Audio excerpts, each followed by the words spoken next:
Accident vasculaire cérébral, ce qu'il faut faire et ce qu'il faut éviter. Dans cette vidéo, nous allons voir les différents gestes qui sauvent, l'attitude que vous devez adopter et les choix que vous devez faire si vous vous retrouvez face à un cas d'accident vasculaire cérébral. Alors, en généralité, commençons déjà par dire que l'accident vasculaire cérébral, c'est, comme son nom l'indique, un accident au niveau de la circulation du sang dans le cerveau et on compte environ un nouveau cas d'accident vasculaire cérébral toutes les 3 secondes dans le monde. 101 millions de personnes ont déjà été victimes au moins une fois dans leur vie d'un épisode d'accident vasculaire cérébral et ça a un coût très important sur la santé mondiale de plus de 450 milliards de dollars américains. Donc, l'accident vasculaire cérébral est une urgence médicale qui se manifeste par différents types de symptômes qui sont très variables et qui généralement se caractérisent par une faiblesse ou une perte de sensibilité ou des picotements, un engourdissement d'un côté du corps. On peut aussi avoir des perturbations du langage, donc difficulté à parler ou à comprendre le message de quelqu'un qui parle, des troubles de la vue, une perte de l'équilibre, des vertiges ou encore des céphalées. Alors, comme symptômes particuliers précis, on pourra avoir au niveau du visage notamment un affaissement, une perte de sensibilité, une difficulté à sourire. Donc, vous allez avoir une partie du visage qui descend comparativement à l'autre et de manière totalement involontaire. Vous allez avoir la difficulté pour la personne à maintenir ses deux bras levés. Donc, vous allez avoir l'un des bras qui va tomber involontairement ou alors les deux bras qui vont tomber involontairement.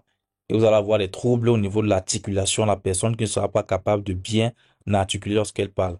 Quels sont les principaux types d'accidents vasculaires cérébral? On a deux, à savoir l'accident vasculaire cérébral ischémique qui se caractérise par un blocage de la circulation sanguine et l'accident vasculaire cérébral hémorragique qui se caractérise donc par un éclatement d'un vaisseau sanguin avec le sang qui va sortir de la tête et se retrouver dans le cerveau. Si vous n'êtes pas encore abonné à ma chaîne, je vous invite à ne pas oublier de le faire à l'issue de cette vidéo.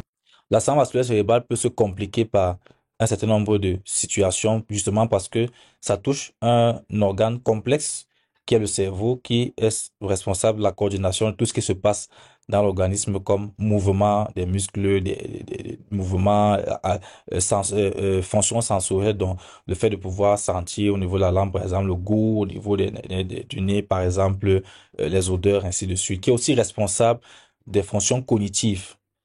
Donc, les dommages causés par un AVC vont non dépendre de la partie du cerveau qui sera touchée. L'hémisphère droit contrôle la partie gauche du corps. Donc, c'est l'hémisphère droit qui est touché. C'est la partie gauche du corps qui sera affectée et vice-versa pour l'hémisphère gauche. Et en général, si l'arrière du cerveau est touché, ce sera plutôt les troubles de la vision que le patient aura. Donc, comme complication au niveau du cerveau gauche, on a notamment la paralysie du côté droit du corps. On a des perturbations de sensibilité au niveau droit du corps. Donc, la personne qui a peut-être ce sont des fourmillements, un engourdissement, des picotements ou une perte carrément de la sensibilité du côté du corps, du mal à s'exprimer et une perturbation au niveau du raisonnement, de la logique, des fonctions cognitives, de la mémoire, de la mémorisation et une lenteur dans la réaction face à certaines situations. Quand ça concerne dans le côté droit, le cerveau droit, on a une paralysie du côté gauche du corps. On a des perturbations sensorielles, donc par exemple, perte de sensibilité au niveau gauche du corps. On a des troubles de la vision, on a des difficultés à s'orienter dans l'espace. On a aussi des troubles de la mémoire, ainsi plutôt une certaine rapidité réactionnelle, contrairement au cerveau gauche, c'était la lenteur réactionnelle. Alors, lorsque l'AVC touche le tronc cérébral, qui c'est un peu de lien entre les deux cerveaux et la moelle épinière, donc, on aura donc une lésion ici. Dans ce cas, pourra affecter les deux côtés du cerveau, puisque ça sert de liaison entre les deux côtés du cerveau.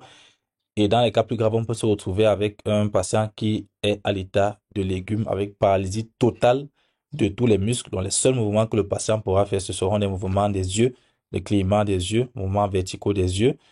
Et la capacité, par contre, à raisonner, la capacité de logique, les fonctions cognitives ne seront pas touchées.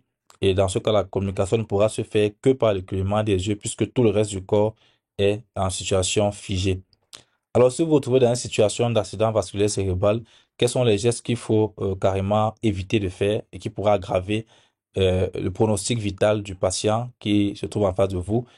Il serait préférable d'éviter de conduire jusqu'à l'hôpital. Il serait préférable plutôt d'appeler l'ambulance ou le SAMU immédiatement pour que les services d'urgence puissent venir. Ça, c'est dans les pays où les services d'urgence fonctionnent normalement. Mais malheureusement, dans nos pays, ce n'est pas toujours évident et pays d'Afrique subsaharienne. Donc, dans ce cas, il serait plutôt recommandé de vous rendre à l'hôpital il sera assez difficile que les services d'urgence viennent chez vous ou à l'endroit où vous vous trouvez avec le patient. Il est important de ne pas donner d'aspirine parce que l'aspirine peut aggraver certains cas d'accident vasculaire cérébral, comme notamment l'AVC hémorragique, puisque l'aspirine, notamment à faible dose, peut fluidifier le sang, donc peut faire en sorte que le sang soit davantage liquide et peut augmenter le risque d'hémorragie. Donc, si vous avez un AVC hémorragique, dans ce cas, il y a déjà hémorragie. Donc, augmenter l'hémorragie ne va faire qu'aggraver, qu'empirer la situation. Par contre, si vous avez un AVC ischémique avec blocage de la circulation du sang, l'aspirine pourrait être intéressante. Or, comme vous n'êtes pas professionnel de santé, comme vous n'êtes pas de l'équipe médicale d'urgence et que vous n'avez pas les outils nécessaires pour évaluer la situation, il serait important et judicieux d'éviter de donner l'aspirine. Il est interdit, il n'est pas bon de donner à boire ou à manger seulement parce que la personne en situation d'AVC a perdu le contrôle de ses muscles qui ne sont plus actifs comme cela se doit. Et donc, sachant que les muscles sont impliqués dans l'action de manger ou de boire, donc ça risque de la nourriture ou l'eau que vous allez donner risque donc d'être bloqué au niveau de la gorge et ça va compliquer davantage la situation d'accident vasculaire cérébral. Par contre, les mesures à adopter, c'est notamment de noter l'heure du début des symptômes. Lorsque vous voyez que la personne commence à manifester les symptômes dont on a parlé, notez rapidement l'heure quelque part, retenez l'heure parce que ça va permettre à l'équipe médicale en fonction de la durée de quand est-ce que l'accident vasculaire cérébral a commencé, de pouvoir identifier le traitement approprié pour le patient. Il est intéressant de pouvoir mettre la personne en position latérale de sécurité, en position allongée, avec la tête légèrement surélevée, parce que ça va dans ce cas faciliter la circulation sanguine. Il faut aussi retirer tout vêtement trop serré ou tout vêtement qui pourrait étouffer la personne. Si peut-être la personne a une cravate ou un habit trop serré, il faut retirer cet habit, ce vêtement à la victime pour permettre, faciliter la respiration du patient.